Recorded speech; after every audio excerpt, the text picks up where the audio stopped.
Good morning.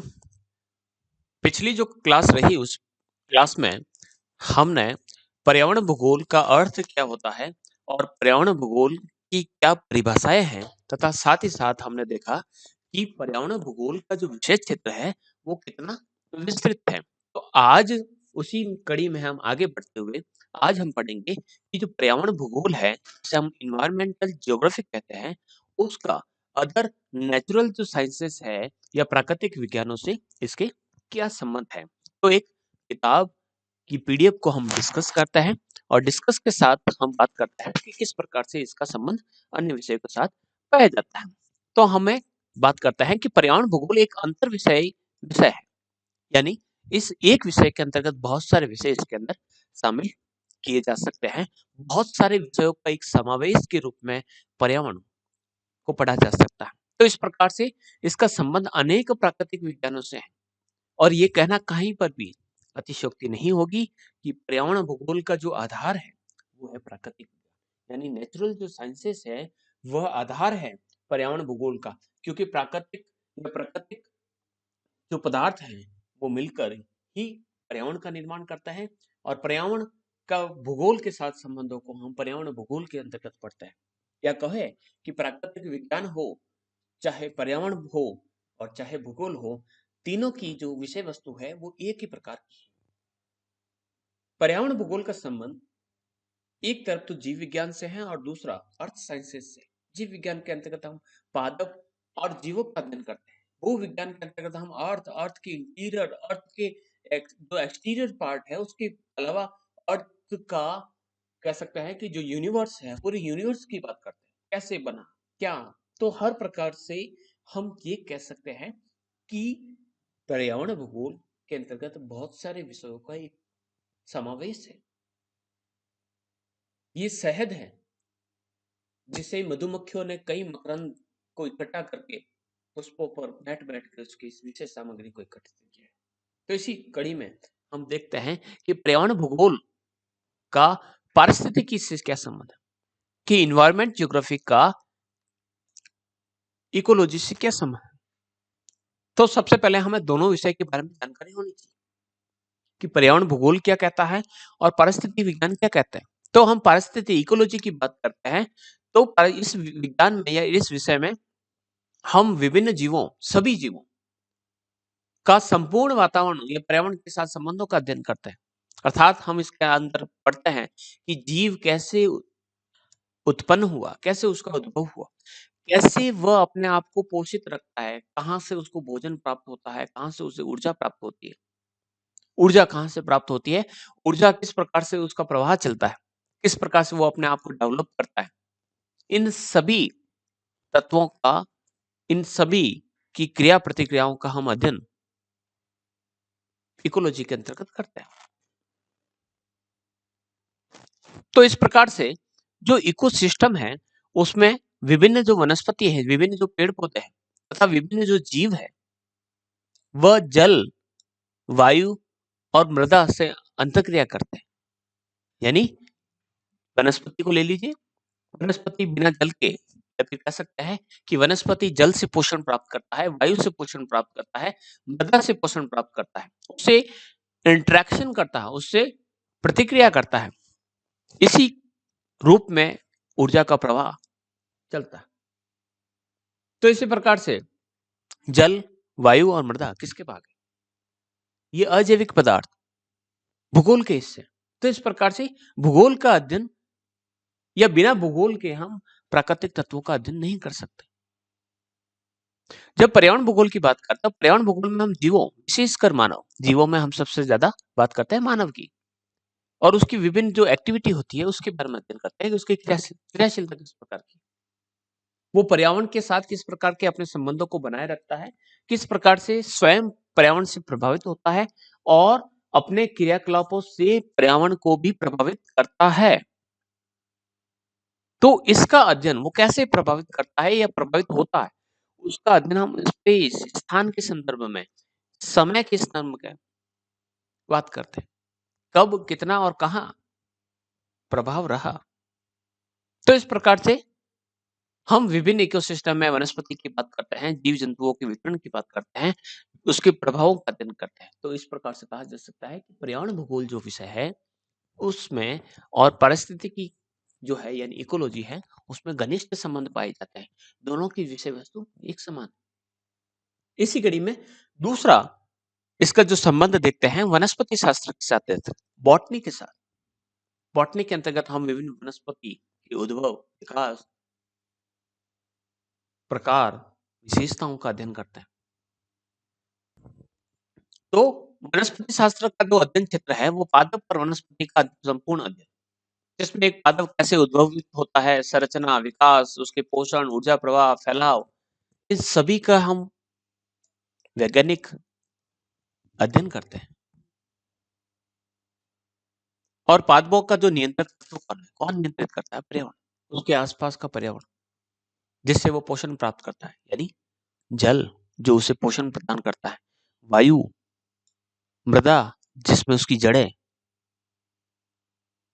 पोषण लेकर शरीर के विभिन्न भागों में पहुंचाती।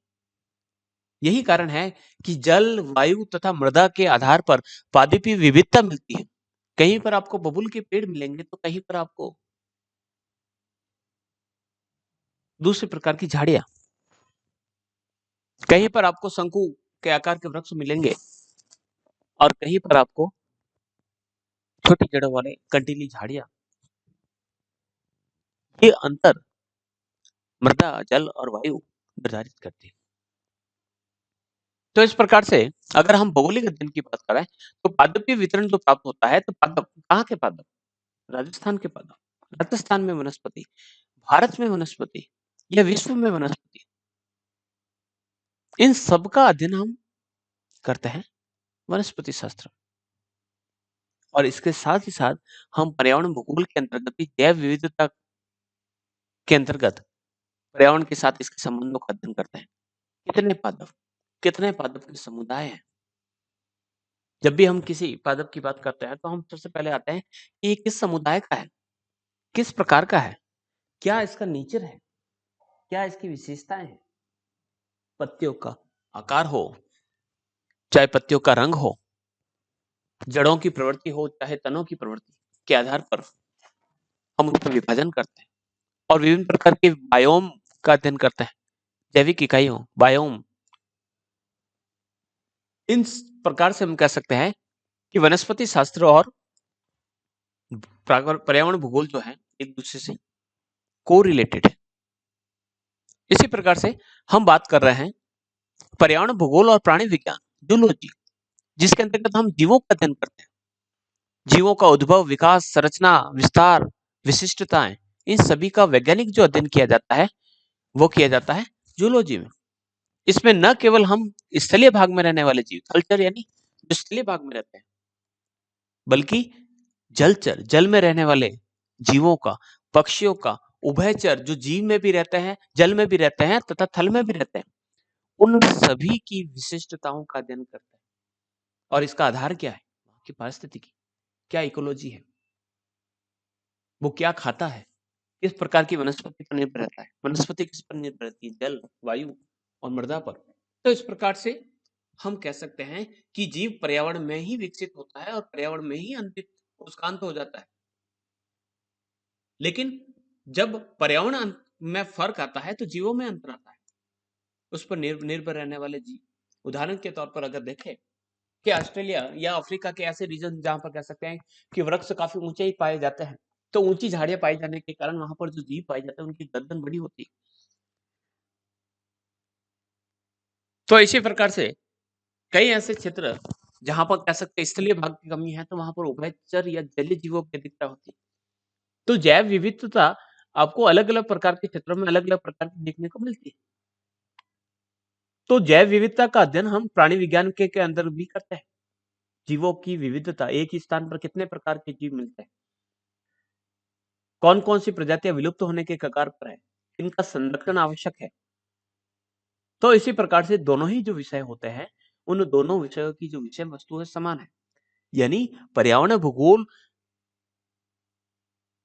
विज्ञान की दो मुख्य शाखाओं, जिसमें एक जूलॉजी और एक है बॉटनी, दोनों से रिलेटेड है और यहीं तक नहीं, वह केमिस्ट्री और फिजिक्स से भी रिलेटेड है। किस प्रकार से? आइए देखते हैं कि पर्यावरण भूगोल केमिस्ट्री और फिजिक्स से किस प्रकार से संबंधित है।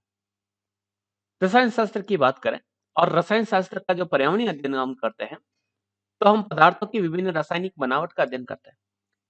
कितने एटॉम्स है, कितने प्रोटॉन है, कितने न्यूट्रॉन्स है, कितने अणु हैं, कितने परमाणु हैं। इसी प्रकार से अब जब हम पर्यावरण भूगोल के अंतर्गत पर्यावरण प्रदूषण को पढ़ते हैं, तो विभिन्न गैसों की संरचना के बारे में बात करते हैं। O2 से उसे ऑक्सीजन के स्थान पर O2, CO2, ऑर्गन, उनका रासायनिक संरचना, कितने अणु परमाणु से उसकी संरचना बनी है, जल में कौन-कौन से अणु पाए जाते हैं, किस प्रकार से ऑक्सीजन हाइड्रोजन से क्रिया करता है, जल का निर्माण होता है, sulphur dioxide, carbon dioxide, methane, nitrogen, chlorofluorocarbon, अम्लीय वर्षा, ताप प्रदूषण, जल प्रदूषण, रेडिएशन, अपशिष्ट, ये दोनों सामग्री जो है केमिस्ट्री की भी है और केमिस्ट्री के साथ-साथ इसका अध्ययन हम फिजिक्स के साथ भी करते हैं और इसका अध्ययन हम पर्यावरण भूगोल के अंतर्गत भी करते हैं। हम केवल इनकी संरचना और प्रदूषण के कारकों की अध्ययन की बात नहीं करते। हम उनके नुकसान को कैसे नियंत्रित कर सकते हैं, उसका अध्ययन करते हैं। विभिन्न प्रकार की पर्यावरणीय समस्या और पर्यावरणीय समस्याओं को उत्पन्न करने वाले विभिन्न जो गैसें हैं और उनसे बनने वाले विभिन्न प्रकार की जो प्रदूषण है, चाहे वो अवशिष्ट प्रदूषण के रूप में हो, चाहे वो ताप, चाहे वो जल प्रदूषण के रूप में, इन सभी का अध्ययन हम दोनों ही विषय के अंतर्गत करते हैं।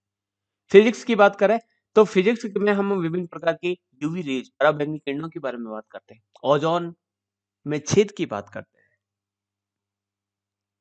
उसी प्रकार से पर्यावरण भूगोल के अंतर्गत भी हम इस विषय का अध्ययन करते हैं। तो इस प्रकार से फिजिक्स, केमिस्ट्री भी पर्यावरण भूगोल से रिलेटेड है।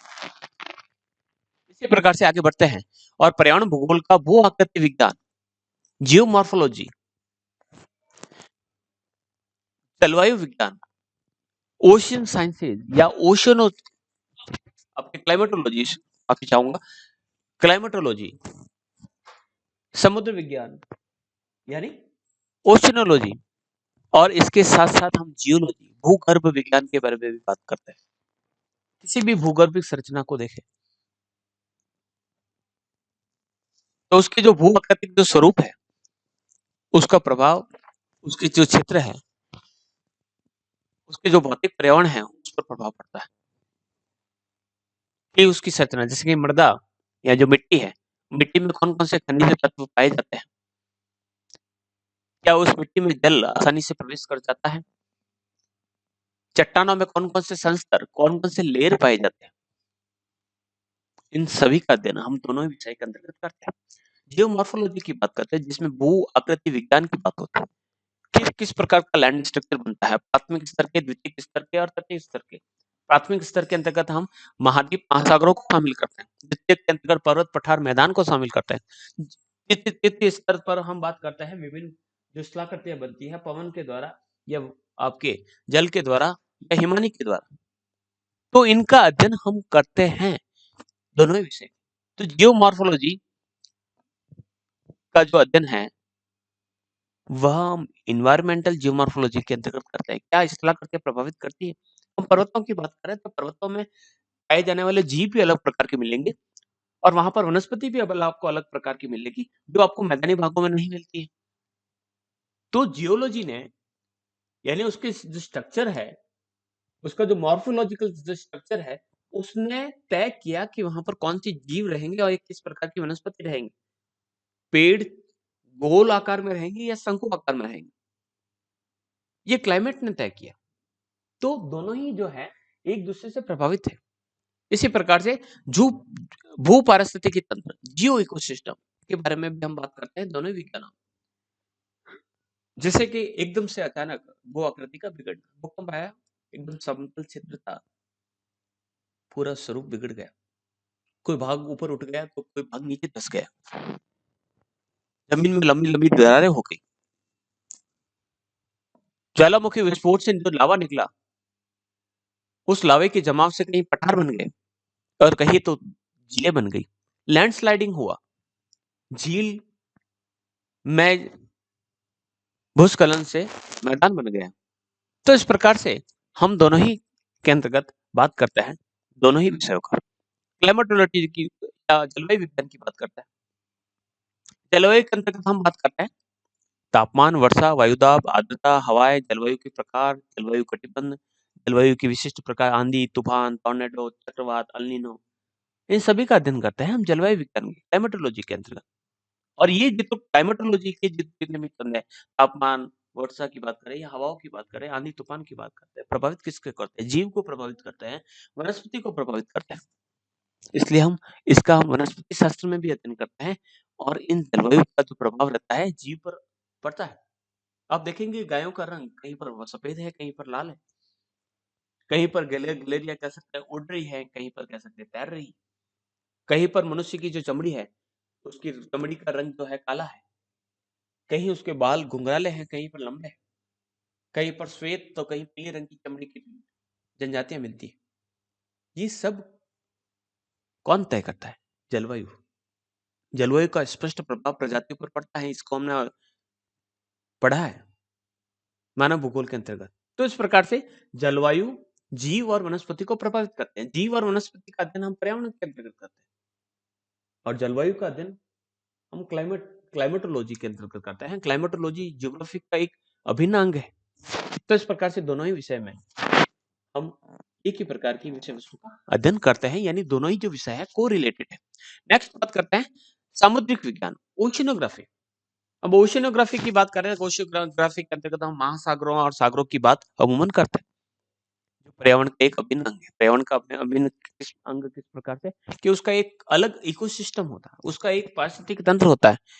जल में ही मछलियां जन्म लेती है और जल में ही मर जाती है। उसका एक दायरा है जीवन का दायरा, वो उसका हैबिटेट है, वो उसका नीचे है, वो उसका बायोस्फीयर है। तो इस प्रकार से तटीय क्षेत्रों की बात करें चाहे समुद्री क्षेत्रों की बात करते हैं, उनका एक अलग का प्रकार का विशिष्ट पर्यावरण होता है।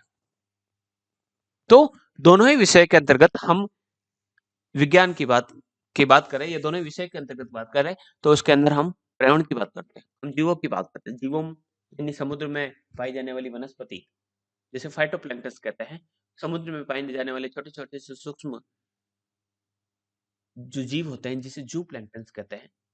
अब फाइटोप्लैंक्टन पे जो पादप कवक है, उस पर जू प्लैंक्टन यानी जंतु कवक निर्भर रहते हैं। जंतु कवक पर मछलियां निर्भर रहती हैं, मछलियों पर बड़ी मछलियां, केकड़े, ऑक्टोपस, विभिन्न प्रकार के सीप, विभिन्न प्रकार के प्रवाल, कोरल, ये सब चीजें समुद्री विज्ञान के अंतर्गत पढ़े जाते हैं।